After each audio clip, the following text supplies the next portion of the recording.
Amén.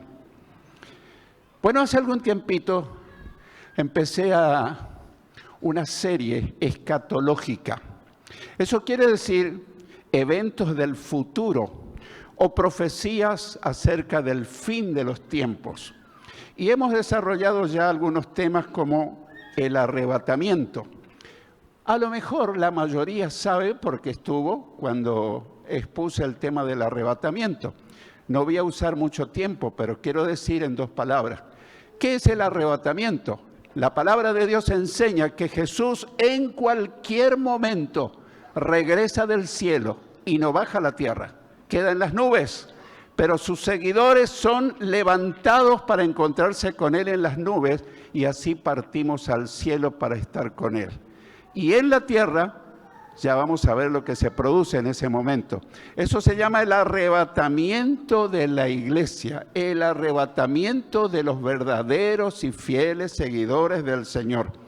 En otra oportunidad estudiamos que el arrebatamiento será pretribulacional. Pretribulacional significa que ocurrirá antes que comience en la tierra la gran tribulación.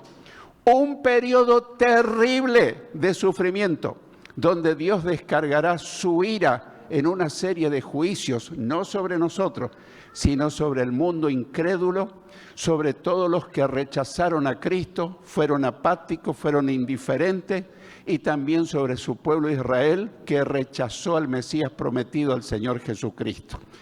Hay algunos que creen que nosotros vamos a pasar por esa gran tribulación, pero yo expliqué y usé todo un sermón para demostrarle bíblicamente que eso no es verdad, que nosotros no vamos a pasar por la gran tribulación, sino que vamos a ser llevados al cielo antes que en la tierra comience el reinado del anticristo, que es la gran tribulación.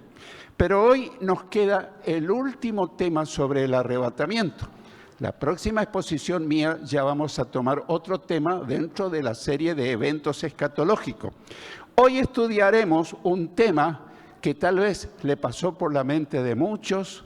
¿Será que yo me iré en el arrebatamiento? ¿Será que me quedaré? ¿Quién se irá? ¿Quién se quedará? ¿El arrebatamiento será para todos? ¿Será total o será parcial? Y no se trata de lo que nosotros pensamos, ni sentimos, ni suponemos. Se trata de lo que Dios enseña claramente a través de su palabra.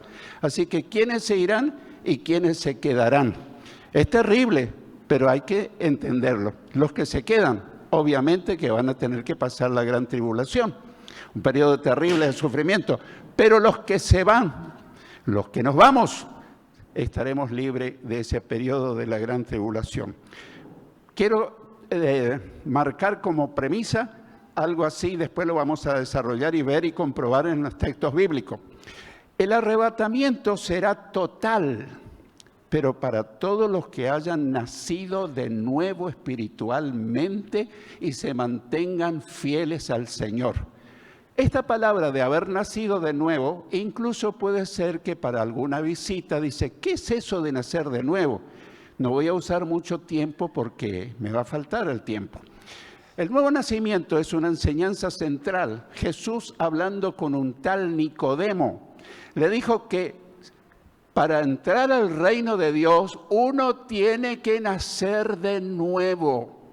Y el nuevo nacimiento se produce cuando uno reconoce que es un pecador, cuando uno le pide perdón a Dios y cuando uno no sabe la historia de Cristo, sino que lo recibe en su corazón como su Salvador, como su Señor, y lo empieza a seguir en obediencia. Y esa persona experimenta cambios profundos en toda su persona.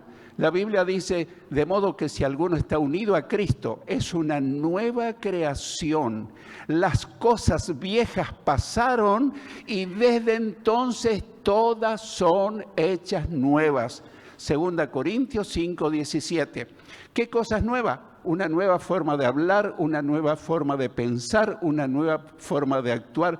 Todo es nuevo.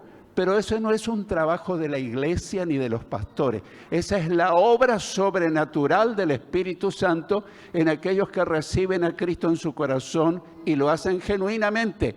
Eso nacen de nuevo y eso sí se van a ir con el Señor cuando Él venga a buscar a sus seguidores y que se mantengan fieles hasta el final. Pero, en toda iglesia, en el mundo entero, hay personas que no tuvieron ese nuevo nacimiento. O tal vez lo recibieron a Cristo de labios. Tal vez un día de emoción, dijeron, bueno, yo voy a seguir a Cristo.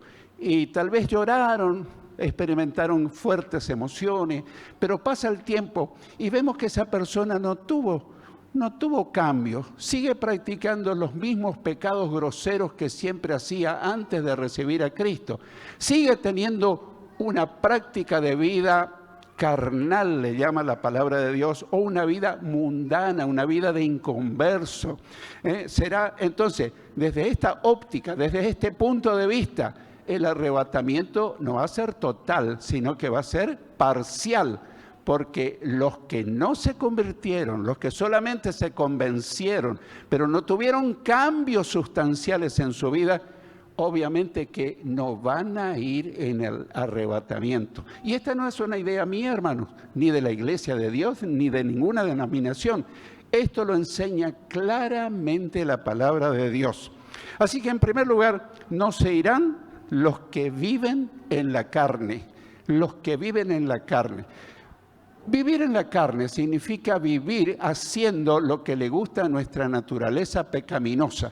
Cuando nosotros todavía no nos convertimos, tenemos la naturaleza pecaminosa. Y cuando nos convertimos a Cristo, recibimos a Cristo, a partir de ahí tenemos dos naturalezas. La naturaleza carnal, pecaminosa, la naturaleza caída, y también la naturaleza divina, la naturaleza espiritual, que es la presencia del Espíritu Santo en nosotros. A partir de entonces hay una gran lucha interna, porque ahora la naturaleza vieja quiere prevalecer, pero la nueva naturaleza se opone y hay una guerra interna. Cuando uno no se convierte, uno puede practicar cualquier pecado y hasta puede disfrutar de la práctica pecaminosa. Pero cuando uno se convierte de verdad, uno no queda inmunizado contra el pecado. Seguimos siendo tentados y sin querer podemos llegar a caer en un pecado. Pero si realmente hemos nacido de nuevo, cuando pecamos, siendo hijos de Dios, siendo renacidos, se produce en nosotros un dolor tan intenso y que acudimos a Dios arrepentidos y le pedimos perdón y lloramos y le pedimos perdóname, Señor, perdóname y ayúdame a no volver a hacer lo mismo conscientemente. El que nunca se convirtió cuenta sus hazañas, cuenta sus pecados como una gran cosa y no siente tal vez algún poquito de remordimiento porque tal vez engañó a su esposa, o tal vez no fue fiel en la empresa donde trabajaba, etcétera, etcétera. Pero le resbala, como se dice en el lenguaje popular, no siente nada. Esa persona vive en la carne. Las personas que viven en la carne no se van a ir en el arrebatamiento. El apóstol Pablo, escribiendo a las iglesias de Galacia, quiero explicarle, Galacia no era una iglesia, Galacia era una región que estaba integrada por muchas iglesias. Y cuando él escribe la carta a los Gálatas, es una carta circular que tenía que leerse en todas las iglesias de la provincia romana de Galacia.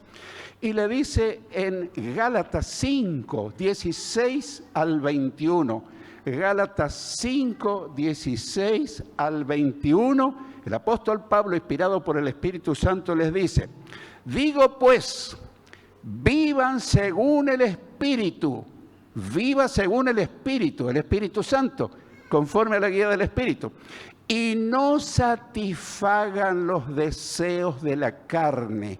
¿Qué son los deseos de la carne? Seguir pecando, seguir hundido en el lodo del pecado, porque el deseo de la carne se opone al Espíritu Santo, y el del Espíritu se opone a la carne, y estos se oponen entre sí para que ustedes no hagan lo que quisieran hacer. El inconverso no tiene conflicto al pecar. disfruta de la práctica del pecado. Y el convertido, cuando cae en un pecado sin querer, llora, tiene remordimiento, tiene dolor profundo. Ahí tenemos un síntoma. Si yo estoy convertido y si sin querer caí en un pecado, lo primero que hace es que me produce un dolor intenso. Y hay un dolor tan grande que lloro ante Dios y le pido perdón. El versículo 19, o a partir del 19, comienza a enumerar cuáles son esas prácticas de la carne, de la vida pecaminosa. Y dice, las obras de la carne se manifiestan en adulterio, fornicación, inmundicia, lascivia, idolatría, hechicerías, enemistades, pleitos, celos, iras, contiendas, disensiones, herejías, envidias, homicidio, borracheras, orgías y cosas semejantes a estas. La lista es larga, pero lo resume diciendo, y cosas semejantes a esta. Y atención ahora, acerca de ellas les advierto, como ya antes les he dicho, que los que practican tales cosas no heredarán el reino de Dios. O sea que no se irán en el arrebatamiento. ¿Está claro, mi hermano? ¿Se entiende bien? Así que acá no hay discriminación de la iglesia ni de un pastor. No, esa es tu relación con Dios. Ahora, hay palabras que si uno no las entiende, uno tal vez no puedo hacer un estudio exhaustivo de cada pecado porque me llevaría mucho tiempo. Las obras de la carne del versículo 19 se manifiestan en adulterio. Todos conocemos lo que significa adulterar, adulterio, fornicación. Tener relación íntima con alguien que no es mi cónyuge legítimamente. Inmundicia. ¿Qué es inmundicia? Impureza moral y sexual. Lascivia. Deseo carnal desenfrenado. Idolatría. Bueno, alguien me podría decir adorar a una estatua, una imagen, pero hay muchas cosas que pueden ser idolatría. Todo aquello que tiene más importancia en mi vida que Dios. Cuando algo ocupa el lugar de Dios en mi vida, eso es el pecado de idolatría. Porque Dios pretende y espera ser el primero en nuestra escala de valores y a quien tenemos que amar. Hechicería, pero pastor, nadie vamos a los brujos, nadie vamos a la curandera. Bueno, yo conocí a muchos hermanos nuevos que seguían yendo, pero uno a veces voy a mirar el horóscopo, o voy a hacerme tirar las cartas, o voy a ver qué dice la borra del café, o voy a ver qué me pronostica el curandero tal. Toda práctica ocultista, la tabla ouija, el juego de las copas, sigue la lista. Me gustaría tener una conferencia sobre el tema porque es muy extenso, pero ahora no puedo. Así que idolatría, hechicería, enemistades, no hace falta que lo explique. No se trata de estar enemistado con una persona por un tiempo breve, tratando de arreglar las cosas, sino el que vive enemistado permanentemente o cae frecuentemente en este pecado. Enemistades, pleitos, celos, iras, contiendas, disensiones, herejías. ¿Qué es herejía? Desviaciones doctrinales. Y luego dice envidias, homicidios, borracheras, orgía. Orgía quiere decir placer sensual descontrolado y cosas semejantes a estas. Cerca de ellas les advierto, como ya lo he dicho antes, que los que practican tales cosas no heredarán el reino de Dios. Aunque esté en una iglesia, pudo haber asistido toda la vida en una iglesia. Pero si sigue en esos pecados, no que cayó circunstancialmente, si vive practicándolos continuamente, entonces no se irán en el arrebatamiento. ¿Nos queda claro, hermano? Silencio la noche, parece que estuviera yo solo. En las iglesias hay quienes viven en el espíritu y quienes viven en la carne, honestamente. Hay de todo en la viña del Señor, dice un refrán popular. Los que viven en el espíritu no hacen del pecado una práctica continua. Los que viven en el Espíritu no quedan inmunizados contra el pecado, pero cuando pecan, les produce dolor y arrepentimiento. El que vive en la carne se deleita pecando. Quiero mostrarle otro pasaje de la Biblia que está aseverando lo que yo estoy enseñando. En Primera de Juan, capítulo 3, versículos 6, 8 y 9. Primera de Juan, capítulo 3, versículos 6, 8 y 9, leemos. Todo el que permanece en Cristo no practica el pecado. El que permanece en Cristo. El que permanece, no en la iglesia, en Cristo. No quiere decir que no concurra a la iglesia, pero yo puedo concurrir a una iglesia fielmente y no estar en Cristo, vivir mi vida separado de Él. Todo el que practica el pecado no lo ha visto ni lo ha conocido, a Cristo. El que practica el pecado es del diablo, porque el diablo ha estado pecando desde el principio. Versículo 9. Ninguno que haya nacido de Dios practica el pecado, el que haya nacido de nuevo espiritualmente. Porque la simiente de Dios, la presencia de Dios, permanece en él y no puede seguir pecando porque ha nacido de Dios. Cada uno puede hacer un análisis introspectivo y decir, ¿seré yo, Señor? Bueno, así que los que viven en la carne no se irán en el arrebatamiento. En segundo lugar, no se irán los que no obedecen a Dios. Porque hoy por hoy, hablar de obedecer a Dios es casi una ofensa para algunos cristianos. ¿Obedecer a Dios? Yo quiero vivir mi vida, que conmigo no se meta nadie. Bueno, en Mateo capítulo 7, versículos 21 al 23 dice Jesús: no todo el que me dice Señor, Señor entrará en el reino de los cielos, sino solo el que hace la voluntad de mi Padre que está en el cielo. Muchos me dirán en aquel día, Señor, Señor, ¿no profetizamos en tu nombre? Y en tu nombre expulsamos demonios e hicimos muchos milagros. Entonces les diré claramente, jamás los conocí. Aléjense de mí, hacedores de maldad. Palabras del Señor Jesucristo. O sea que no se irán en el arrebatamiento, aunque permanezcan en una iglesia. ¿Quiénes no se irán? Los que pudieron haber servido al Señor, porque esta gente servía al Señor, pero no eran discípulos, eran unos desconocidos, no le obedecían, no eran sus fieles seguidores. Y para Dios cuenta más lo que somos que lo que hacemos. Dios considera más importante lo que somos más que lo que hacemos. Así que el activismo no me salva, sino el ser santo, ser recto y ser obediente. En tercer lugar, no se irán los que no viven en santidad.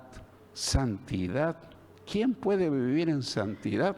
Bueno, en Hebreos 12:14. Hebreos 12:14 dice, procuren vivir en paz con todos y en santidad, sin la cual nadie verá al Señor. Palabras fuertes, ¿no? Procuren vivir en paz con todos. ¿Por qué procuren? A lo mejor yo quiero hacer las paces con alguien con quien tuve un desacuerdo, pero a lo mejor el otro no me brinda la oportunidad. Dice, no, si no venís y te arrodillás y te humillás y te morís delante de mí, no te perdono. Bueno, ese es el problema de él. Pero en mi corazón, yo quiero estar en paz con todos, aún aquellos que me ofendieron, aún aquellos que me calumniaron, aún aquellos que hablaron mal de mí, que me hicieron daño. Procuren vivir en paz con todos. Y en santidad. ¿Qué es la santidad? Una vida libre de adicciones, de pecados, de cosas que a Dios no le agradan, sin la cual nadie verá a Dios. Si no vivimos en santidad, no iremos en el arrebatamiento. Así que desde esta perspectiva global, el arrebatamiento es parcial.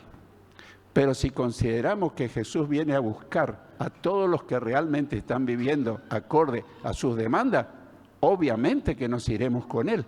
Cada uno se hace un análisis introspectivo, un análisis interno, diga, yo no tengo problema porque yo estoy en obediencia. En cuarto y último lugar, no se irán los que no fueron regenerados. Los que no fueron regenerados. ¿Qué quiere decir regenerado? Es lo opuesto a degenerado. Es volver al género original con lo cual fuimos creados. Y yo le voy a leer un pasaje que es sumamente impresionante las cosas que dice. En 1 Corintios 6, versículos 9 al 11. 1 Corintios 6, 9 al 11 leemos. ¿Acaso no saben que los injustos no heredarán el reino de Dios?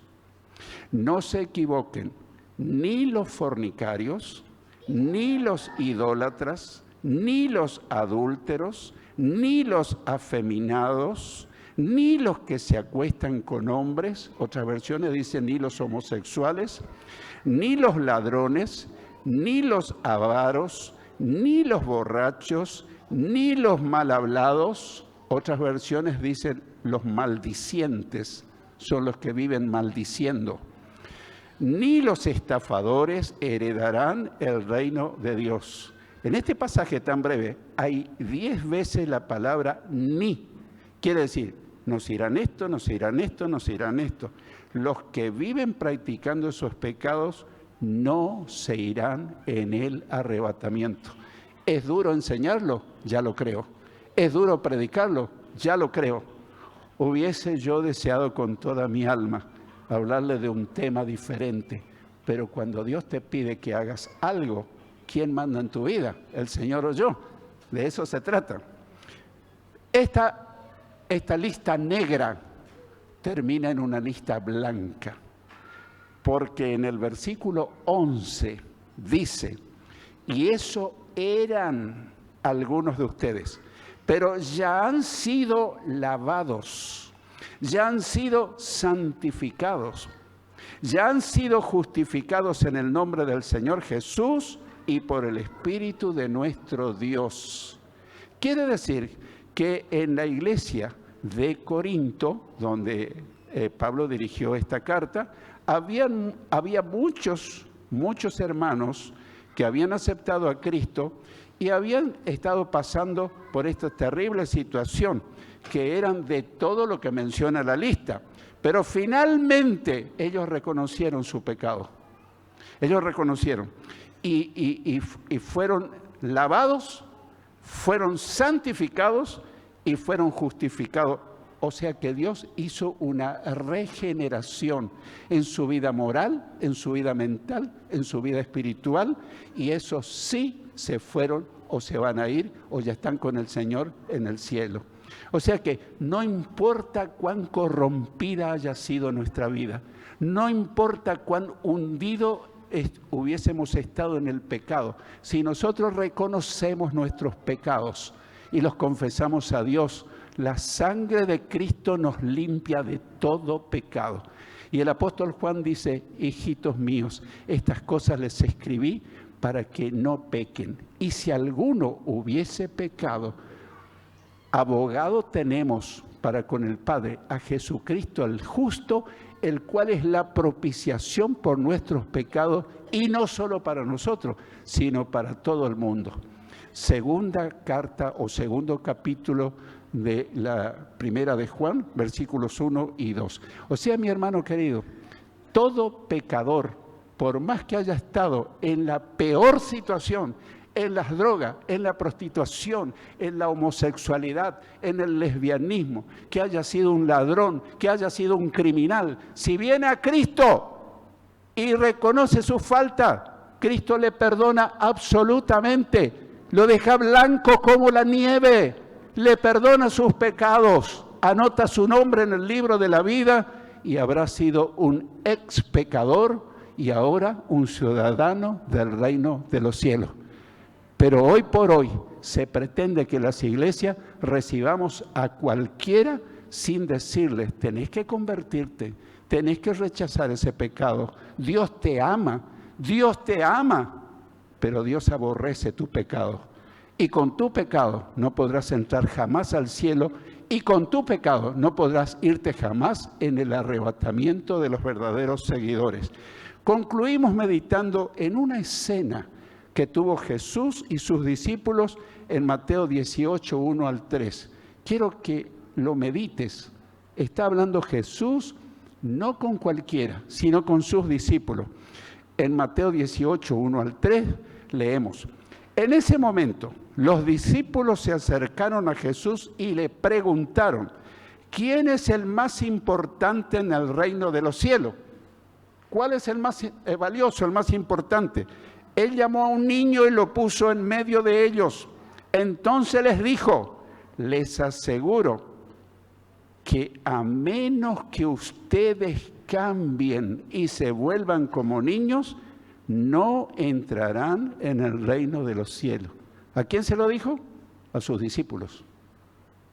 Quiere decir que uno puede ser discípulo, y si uno no se vuelve como niño y no permite que nuestro corazón se vuelva puro, santo, limpio, y que uno se vuelva obediente, fiel y seguidor de Cristo, ¿podríamos no entrar? Así es. Hermanos queridos, la salvación se cumple totalmente cuando entremos al cielo. Fuimos salvos cuando recibimos a Cristo. Seguimos siendo salvos si seguimos fieles al Señor. Y terminaremos de ser salvos cuando entremos en las mansiones celestiales y el Señor nos dé la bienvenida. No hay tal cosa como salvo para siempre salvo, y nada me puede hacer perder la salvación. Tu responsabilidad es la mía, cuidar la salvación como un tesoro. Y yo no estoy hablando de salvación por obra, la salvación es por gracia. Pero yo debo cuidar la salvación como el gran tesoro. Ocúpense de su salvación con temor y temblor, porque nosotros daremos cuentas ante el Señor. Eso significa cultivar cualidades como la obediencia sincera a Dios, la confianza plena en el Señor y la pureza de corazón. Yo quisiera terminar, hermanos queridos, que examinemos nuestra vida y que nos volvamos como niños para ser arrebatados por el Señor y partir al cielo, o partir al cielo cuando el Señor lo disponga. Pero yo no te puedo obligar a tomar decisiones. Sí te puedo motivar y decirte la verdad. Si en la vida de alguno de nosotros hay estos pecados horribles que hemos estado leyendo y estudiando, definitivamente no iremos en el arrebatamiento. Pero si nosotros le pedimos perdón a Dios y abandonamos esos pecados con su ayuda, nosotros iremos cuando el Señor aparezca en las nubes y nos venga a buscar. El que tenga oídos para oír, que oiga lo que la palabra del Señor nos estuvo enseñando. Amén. Yo quiero invitarte, hermano, a estar de pie, y quiero invitarle también al pastor Marcelo, que este momento pueda aprovechar para orar, ya que estamos por tener Santa Cena. Creo que sería un momento oportuno de santificar nuestras vidas. Amén, hermanos, Dios les bendiga. Creo que la palabra fue bien clara hoy, no hay que agregar nada. El Señor, por su Espíritu, habla en nuestro corazón. Yo te pido que ahora oremos y que el Señor nos ayude a estar a cuentas con Él. Y después de esta oración, inmediatamente los hermanos que nos van a ayudar a servir puedan pasar. Pero haz tu oración del corazón ahora. Vos solamente sabés cómo estás delante del Señor, yo sé cómo yo estoy, y tal vez Dios te habló en algo puntual y específico en esta mañana. Ponete a cuentas con Él. Oremos. Señor, en el nombre de Jesús, hemos sido confrontados bíblicamente, Señor, con nuestro estado espiritual. Señor, aquí estamos un montón de personas, otros están en sus casas por participar porque no pueden venir por problemas de salud. Y oramos por estos hermanos que están en sus casas, para que también esta palabra les haya ministrado. Y queremos, Señor, reconocer que necesitamos tu perdón. Si alguno de nosotros, Señor, ha venido con algo de arrastre hoy, y que ahora al tiempo de ir escuchando tu palabra nos dimos cuenta que eso está mal en nuestra vida. O ahora mismo, Espíritu Santo, tú estás hablándonos respecto a algo que está mal en nuestra vida. Queremos aprovechar, Señor, este momento, no ser desobedientes a la voz de tu Espíritu y pedirte perdón. Es tiempo todavía de gracia, es tiempo todavía de misericordia, es tiempo todavía de ponernos a cuentas, recibir tu perdón y no volver a hacerlo. Señor, mira los corazones. Querido hermano o hermana, en este momento, si hay algo en tu vida que está mal, ahora confesalo a Dios. Confesale esa ofensa, ese pecado, eso con lo que luchas, esa debilidad en tu carne, eso que tal vez intentás y a veces lo vences y a veces no, sea tu carácter, sea cualquiera de las cosas que se han mencionado, o lo que el Espíritu Santo te haya indicado en esta mañana. Confesáselo ahora al Señor. Decirle: Señor, te pido perdón, quiero estar a cuentas. Quiero que si hoy ocurre esto del arrebatamiento, o hoy llegó el último día de mi vida, estar a cuentas, sin nada que impida que yo pueda tener esta experiencia. Señor, en el nombre de Jesús, yo sé por tu palabra, por tu Espíritu que testifica nuestro, que tú estás aquí en medio nuestro y tú estás perdonando ahora las vidas que así lo han pedido. Señor, oramos para que tú bendigas también este tiempo que vamos a participar de la cena. En el nombre de Jesús, amén y amén. Todos aquellos hermanos que van a participar pueden permanecer de pie. Los hermanos que nos van a ayudar a servir, tengan a bien pasar. Este es un tiempo muy particular, muy especial. Como ya se dijo hoy en la coordinación, parece mentira que llegamos a la última cena o Santa Cena del año. No sé si usted ya tomó conciencia, creo que sí, la mayoría estamos viviendo en un tiempo en el que ya estamos finalizando este 2025. Para algunos, con algunas victorias, con cosas que se han logrado, para otros con algunas cuestiones que nos han costado un poco más. Pero ¿sabe qué es lo importante? Usted está acá hoy. Saludamos a los hermanos que nos ven en sus casas, les bendecimos y gracias por acompañarnos en este tiempo. Sabemos de varios que tienen imposibilidad física de venir, pero allí donde están los bendecimos también y les animamos a participar en este momento con nosotros. Pero déjeme decirle algo simplemente cortito, antes de leer la palabra del Señor. Esto nosotros no lo hacemos por una simple costumbre, aunque yo voy a leer una versión donde se habla de, bueno, no, había buscado en otra versión, en Dios habla hoy, donde se habla de una tradición, ¿sí? El mismo pasaje que yo leo ahora dice: y yo mismo recibí, dice Pablo, esta tradición. Pero yo quiero decirle, esto es mucho más que una tradición. Esto es algo que hacemos porque, si bien estamos llamados a advertir de todo lo que la palabra nos advirtió hoy, así como tenemos que advertir eso, tenemos que decir: todavía hay esperanza. Para el pecador, para el perdido, para el que no tiene a Cristo, hoy es día de esperanza. Y cada vez que proclamamos, que hacemos esto, le recordamos a la gente, pero nos recordamos a nosotros mismos que todavía es tiempo de esperanza, que es tiempo de salvación. Porque todos nosotros tenemos algún conocido, algún familiar que todavía no está en la familia de la fe, que todavía no recibió a Cristo en su corazón. Y esto nos tiene que hacer acordar para que a esas personas todavía les llegue hoy el mensaje de salvación. Entonces la palabra del Señor en un pasaje muy conocido, yo voy a leer la Nueva Traducción Viviente, en 1 Corintios capítulo 11, verso 23, remarca esto: pues yo le transmito lo que recibí del Señor mismo. La noche en que fue traicionado, el Señor Jesús tomó pan y dio gracias a Dios por ese pan. Luego lo partió en trozos y dijo: esto es mi cuerpo, el cual es entregado por ustedes, hagan esto en memoria de mí. Por eso lo hacemos, pues es un mandato de parte del Señor. Y Él lo hizo por una última vez, pero hay una promesa tremenda. Un día la volveremos a vivir con Él. No sé de usted, pero yo sueño con ese momento. Estar con el Señor cara a cara y vivir esto, pero con millones y con Él ahí sirviendo. ¿Usted anhela eso o no? ¿Puede imaginarse un momento? Proyecte un momento eso. Y encontrarnos con seres queridos, encontrarnos con cristianos de todas las épocas. Porque así va a ser. ¡Qué tremendo, hermano! Alégrese un ratito. Vamos para allá.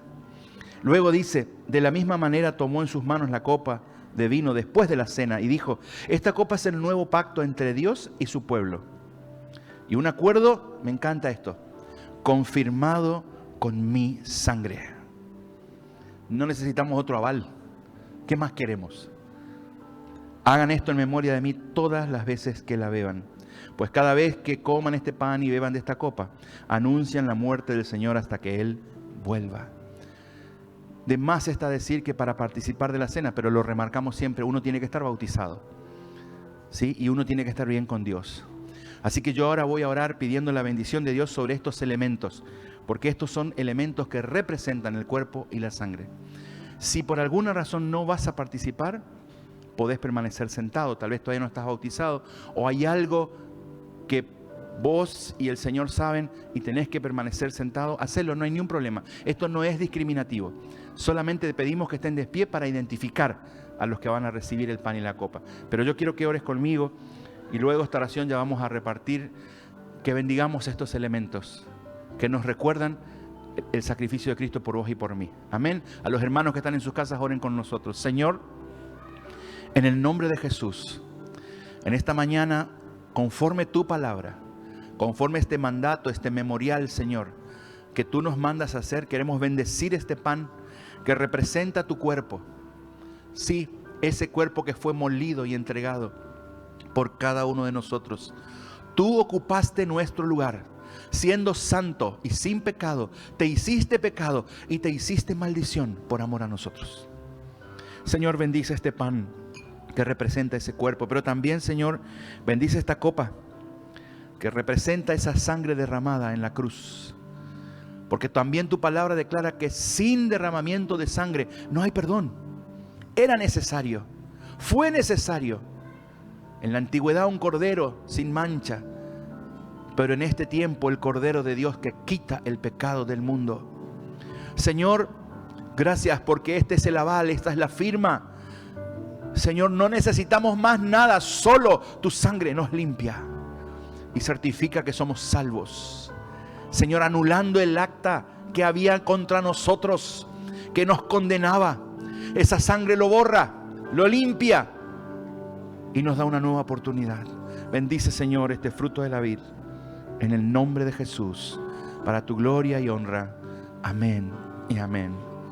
Si no vas a participar, puedes tomar tu asiento y voy a invitar a los hermanos que pasen a compartir el pan y la copa.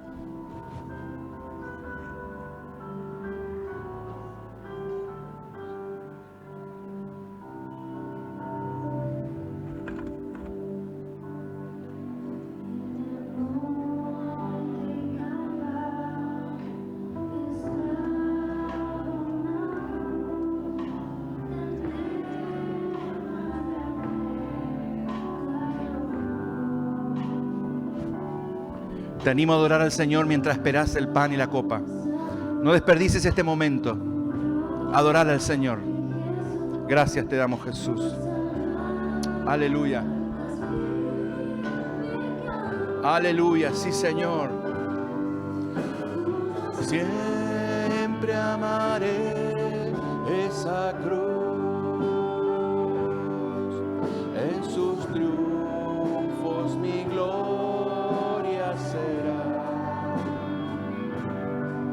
Y algún día en vez de una cruz, mi corona Jesús me dará.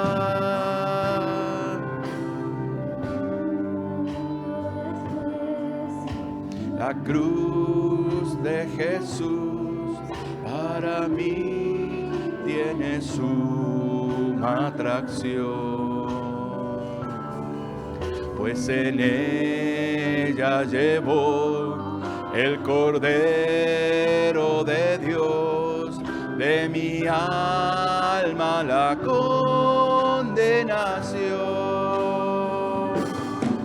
Oh, yo siempre amaré esa cruz, en sus triunfos mi gloria será. Y algún día en vez de una cruz, mi corona Jesús me dará. Te adoramos, Jesús.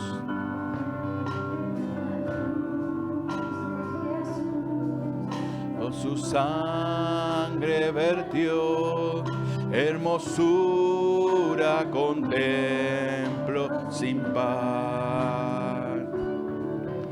Pues en ella gloria llevó, de a la muerte venció, y mi ser puede santificar.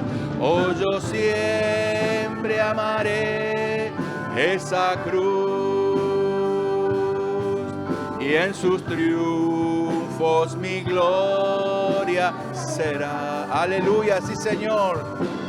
Y algún día, en vez de una cruz, mi corona Jesús me dará.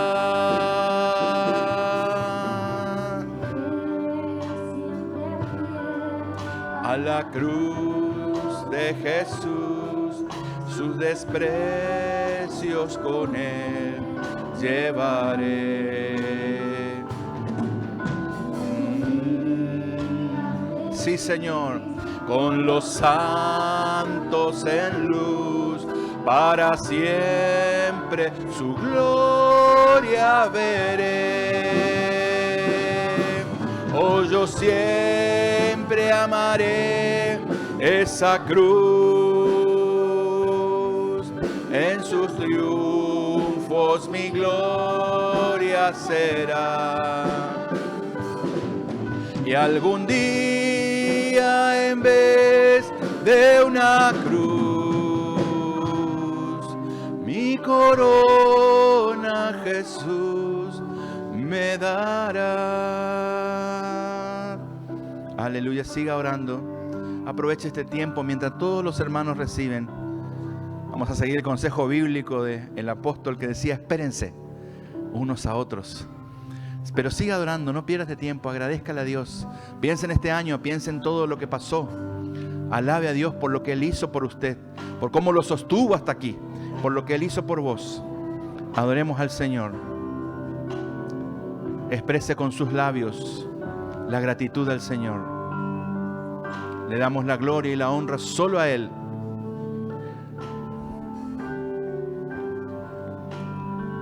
Queremos saber si todos recibieron la copita y el pan. ¿Todos tienen? ¿A nadie le falta? Perfecto.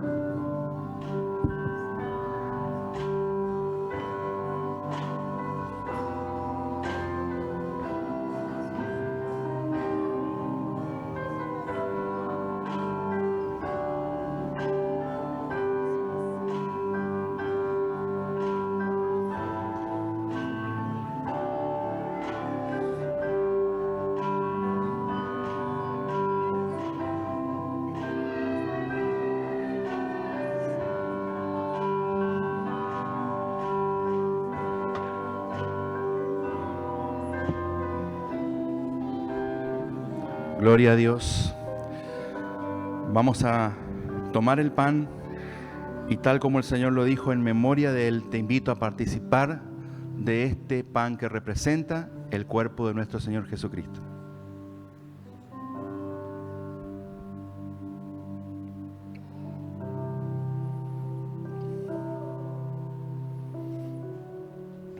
También como Él lo hizo, te invito ahora a tener la copa en tu mano. Y que podamos participar de esta copa con la reverencia que esto necesita tener, lo que pretende. Recordar que Él nos limpió de todo pecado. Participemos en memoria de nuestro Señor Jesús.